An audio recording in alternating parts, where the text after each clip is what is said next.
So you are a doctor? Board certified family practice. I've been doing this for about 30 years in private practice here in Southern California. What were some of the opinions you had that differed from the mainstream narrative? The lockdown that we're in the midst of, we're in Orange County now, and our governor here in California has basically shut down the state.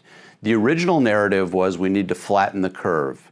And that made some sense when we had healthcare systems that were being overwhelmed in New York, in New Jersey, for a time in Seattle. So it made a lot of sense. If our healthcare systems were being overwhelmed, we want to keep people at home so we're not getting more cases because there's no more room at the inn, if you will. But now across the country, including here in Orange County in California, our healthcare systems have plenty of capacity. And the policies that are in place right now are injuring people. They're killing people. So for example, we got a report up from Ontario, Canada, that 30 people while awaiting cardiac surgery died. They were waiting because their surgery was deemed non-essential. I have patients that need surgery, joint replacement surgery, for example, things that are causing them a lot of disability and pain, yet they're being told that they're not essential, so they need to continue to take their narcotics. They need to continue to have their joints be even more worn out and be in a lot of pain.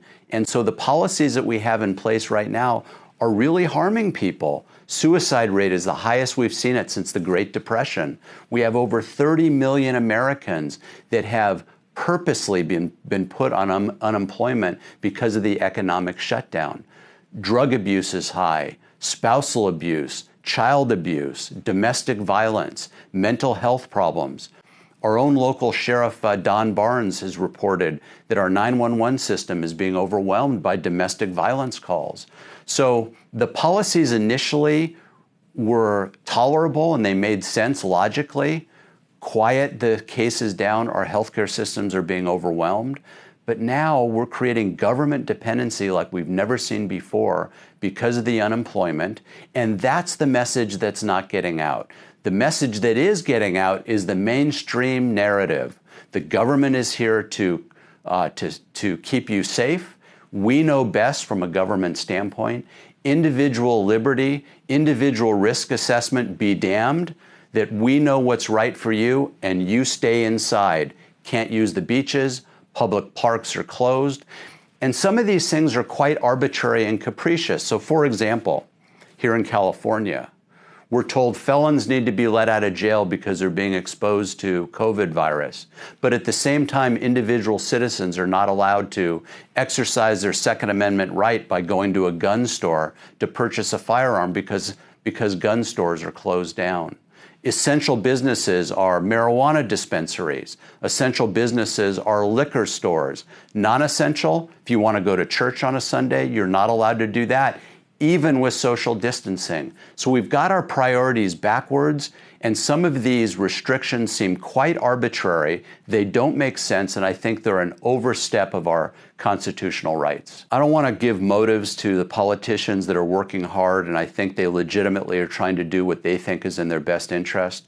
But when some of these decisions are made and they appear quite arbitrary, you almost wonder if there's some political gain that is being looked at to be had, especially during an election year. I've heard a lot of politicians and media pundits say that this may be, President Trump's Katrina, if you will, that it almost feels like they're rooting for this virus to cause President Trump not to be reelected. And there's this political divide that is just completely unnecessary.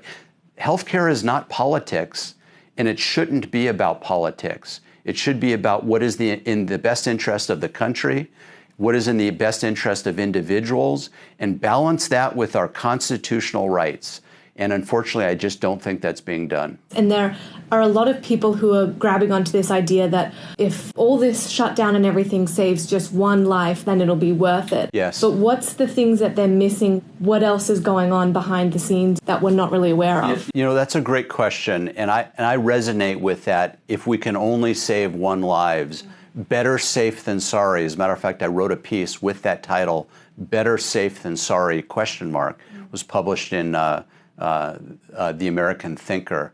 And the issue is, we're not better safe than sorry, because the sorry part is happening right now. So the sorry part is 30 million plus people that are unemployed and now dependent upon government. The sorry part now is the highest suicide rate that we've seen. So we may save one person who doesn't get coronavirus, but the other person who now is depressed and can't feed their family, can't pay the rent, and literally is committing suicide, that's a problem. Delayed surgeries, we don't even know the consequences of that. So we have people that are dying because of delayed surgery, that are being permanently affected, their condition, because their surgeries have been delayed now, 1 month, 2 months, sometimes longer, and worse. Not to mention one case of child abuse because of the quarantine or domestic violence, one case. That's a case that's going to live with that person the rest of their lives. And so it shouldn't be taken lightly. Well, I don't want to die of coronavirus, so let's just stay quarantined. You can always fix an economic problem, but a death from coronavirus you can never fix. I get that narrative, but at some point we need to realize that the continued lockdown is going to have consequences beyond what we could ever imagine. I mean, this is Great Depression level unemployment, and we turn the switch back on to turn the economy. A lot of these unemployed people are not going back to work because their jobs no longer exist. Small businesses, restaurants, even large businesses. I heard Neiman Marcus is finally shuttering up. They are going out of business because they were on the brink, and this just put them over the edge. And there's other businesses like that. So these are thousands and thousands of workers that are not going to have jobs to come back to.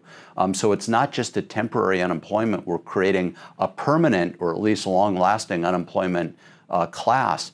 Here's my belief. Listen. We have rules in this country. We have a constitution that is supposed to restrain the government and provide maximum liberty. I believe in people more than I believe in the government, and I believe in individual liberty and risk assessment. So I want to give each individual their own opportunity to make a decision as to what's best for their life with information. And if they choose that they want to open up their business with proper precautions, and keeping the highest at risk safe, then I think we should allow that to happen, especially if we're in a situation where our healthcare systems are not being overwhelmed. And that's the way it is across the country. We were told we're going to flatten the curve to let our healthcare systems quiet down, and then we'll open things up. It's been, I kind of lost track, 52 days now, 53 days, I can't remember. Enough is enough. Our liberties are being infringed upon. I get the idea of safety, but more important than safety is our individual rights and our individual liberty. And that's being stepped on right now, and that's where I have the problem.